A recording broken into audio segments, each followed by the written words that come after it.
Okay, now we are going to see the physical properties of metals. Okay, already you have studied this in your lower classes.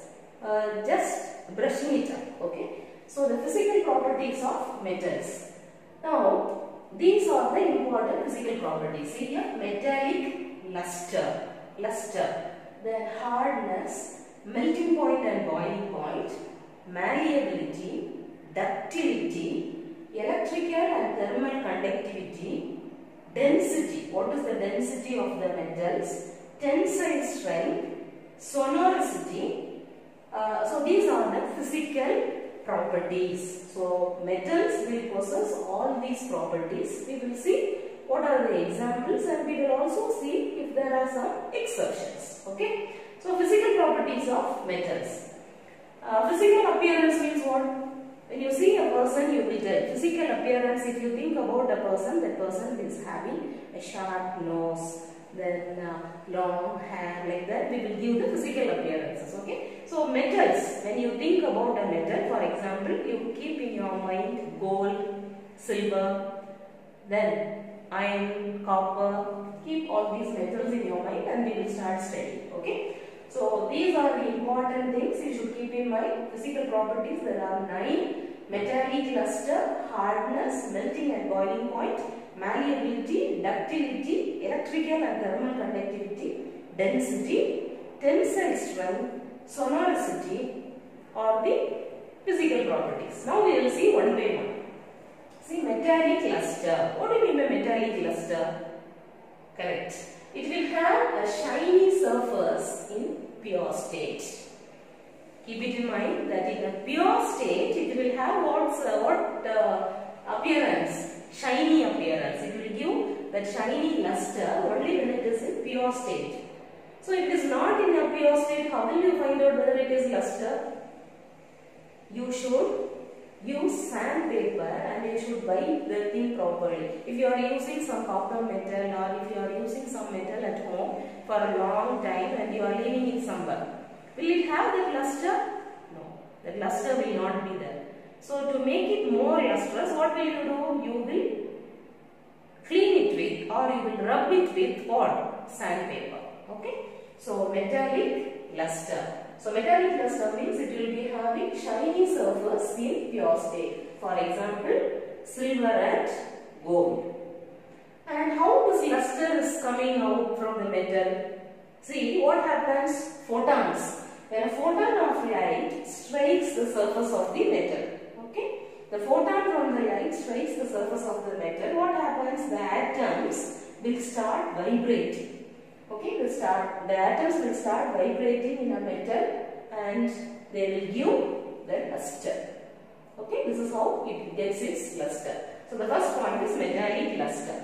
Second one is hardness. Without thinking you can tell yes ma'am, metal is very hard because you will have iron in your mind, right? So you can tell that it is very hard. Yes, it's very hard because of the metallic bond. The bond between the atoms, no? So it will be very strong. So that is called as metallic bond. So the metallic bond is very strong. So it will be very hard. The examples I have given like this: see, iron and copper. They are very strong. Exceptions are also there. See here, magnesium and sodium. Magnesium and sodium you can cut with the help of a knife. Like cake cutting. During those days we will cut the cake. No, same like that. This is also a metal. Sodium is also a metal. Magnesium is also a metal, but it can be cut with the help of a knife. So these two are exceptions. Okay. These are examples. These are exceptions. Okay. Now melting and boiling point. We have studied about melting point and boiling point. In metals, the melting point and boiling point is high. Okay. For example, iron.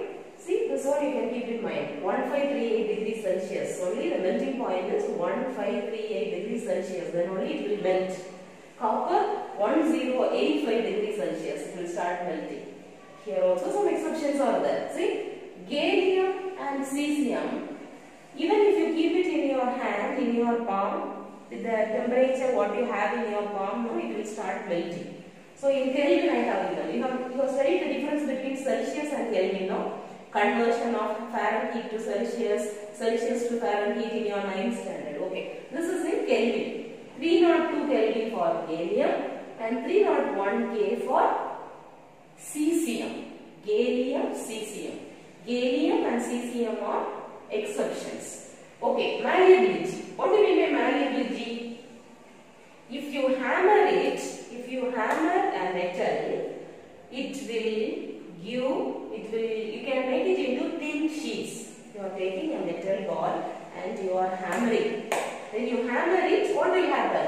You can make it into thin sheets. For example, copper, silver, then aluminium. Aluminium foils you have seen. Silver is used in sweets and all. So it can be malleable. Metals have the property of malleable. So malleability is also there. Ductility. What do you mean by ductility? It can be drawn into thin wires. Okay. So it can be drawn into thin wire. That is called as ductility. For example, I have given gold. 1 gram of gold if you take, you can make it into thin wire, and if you measure now, it can extend till 2 kilometers. So 2 kilometers you can extend, you can draw it into thin wires from 1 gram of what? AU. What is AU? Good. And what is W? Any idea in the periodic table? Check once, okay? That is W. And have you heard of the tungsten wires which are seen in the bulb? Okay, that is also a filament. Tungsten filament we used to tell, no? So tungsten, copper, aluminium, all these things can be drawn into thin wires. Okay, the next property is electrical and thermal conductivity. What do you mean by electrical and thermal conductivity? Conduction, okay? So free electrons will be there. We have studied in metals. What will be there? Free electrons will be there in the outermost shell. Maybe 1, 2 or 3. So free electrons will be there. These electrons, they act as a carrier. They will carry the charge. Electricity's chapter we have studied about charge, right? How charge will be collected by the atom and all. So the free electrons which are present in the metals, they will act as a carrier and they will get the charge. So definitely they will conduct electricity. So electrical conductivity. And the most conducting metal is silver. But we are not using silver now.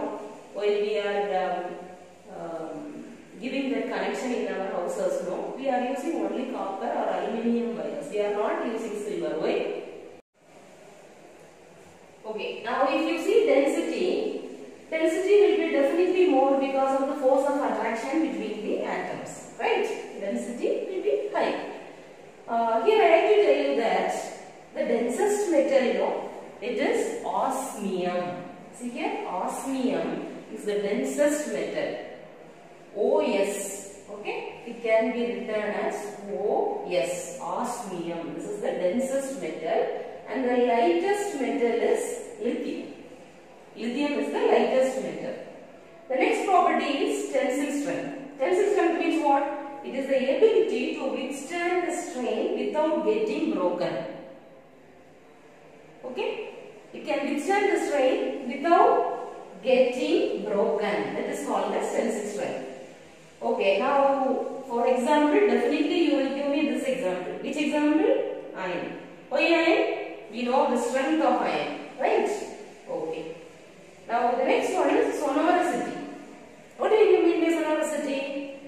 The metals, usually they have a property that when you hit with a hard object, it will give some ringing sound. We used to play with spoons, plates and all, no, at home.